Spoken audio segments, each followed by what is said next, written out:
Assalomu alaykum. Efirda bugun yangiliklar dasturi. Kunning eng muhim madaniy ma'rifiy voqealari bilan sizni tanishtiramiz. Mamlakatimizda diniy ma'rifiy sohani rivojlantirish, boy milliy va diniy merosimizni chuqur o'rganish hamda yuqori malakali ilmiy kadrlar tayyorlashga qaratilgan izchil islohotlar o'z mevasini bermoqda. Xususan, Imom Buxoriy nomidagi Toshkent Islom institutida ilk bor tashkil etilgan Islom ilohiyoti, falsafasi va moturudiylik ta'limoti hamda hadis ilmlari mutaxassisliklari bo'yicha magistratura bosqichi ilk bitiruvchilari katta ilm maydoniga kuzatilmoqda.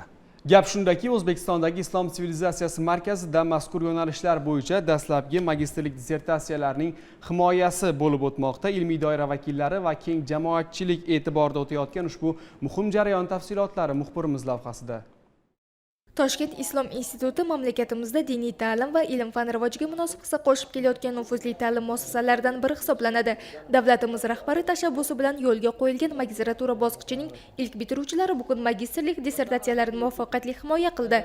Magistrlar ta'lim davomida aqida, fiqh va hadis ilmlariga oid dolzarb mavzular yuzasidan ilmiy tadqiqotlar olib borib, respublika va xalqaro nashrlarda o'z maqolalari bilan faol ishtirok etdilar.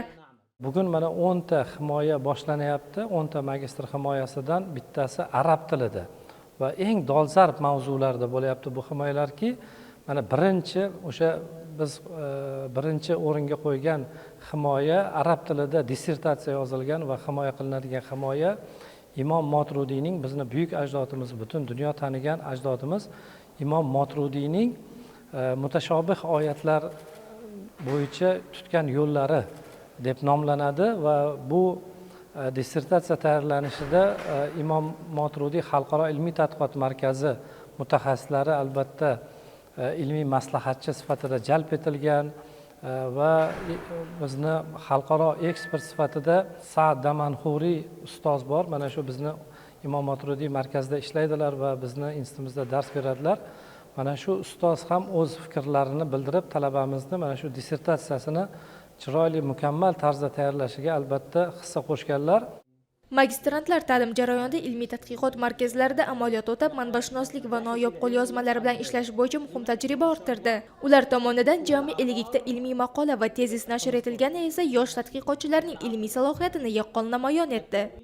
Bu talabalarimiz bir qancha kitoblardan, jumladan Imom Buxoriyning Sahih Buxoriy, Imom Termiziyning Sunani At-Termiziy, Imom Tahoviyning Sharh Ma'anil Asar, Imom Burxoniddin Marg'iloniyning Al-Hidoya kitoblaridan boshidan oxirigacha o'qilib, bular katta ustozlardan ijozalarni ham qo'lga kiritishgan. Mana bu dissertatsiya mavzularining orasida Imom Moturudiyning mutashobih oyatlar borasidagi uslubi, Imom Abu Hanifaning hadis ilmi rivojiga qo'shgan hissasi va hadis rivoyat qilishdagi shartlari va moturiylik ta'limotida aqliy va naqliy dalillar muvozanati kabi dolzarb mavzular bo'yicha magistrlik dissertatsiyalarini himoya qilishmoqda.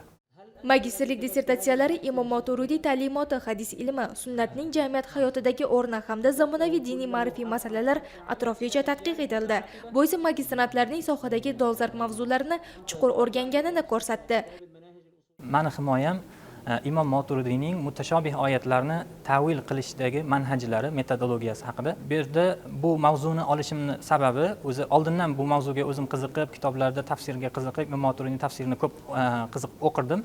Sabab aynan bugungi kunda aqida masalasida adashgan toifalar Rasululloh sollallohu alayhi vasallamning hadislarini va oyatdagi naslarni zohiriy ma'nosiga yopishib, Alloh taologa nisbatan to'g'ri kelmaydigan noloyiq sifatlarni berib qo'yishi sabab bo'ldi. Ya'ni biz buni aynan o'zimizni bobomiz va dunyo o'ziga hidoyat imomi deb e'tirof qiladigan zot Imom Moturdiy rahimahullohni Ta'vilatu Ahlus Sunnah asari asosida bu bid'atlarga, bu ilmiy adashuvga raddiya berish va ularni e'tiqodini to'g'rilashga xizmat qiladi degan maqsadda tanlaganman. Toshkent Islom instituti tarixida ilk bor o'tkazilgan mazkur himoyalar mamlakatimizda diniy ta'lim sohasida amalga oshirilayotgan islohotlarning amaliy samarasi bo'ldi. Bu esa kelgusida yuqori malakali ilmiy pedagog kadrlar tayyorlash va boy ilmiy ma'naviy merosimizni yanada chuqur o'rganishga xizmat qiladi. Sevinch Mingboyeva, Avazbek Sadullayev bugun dasturi uchun.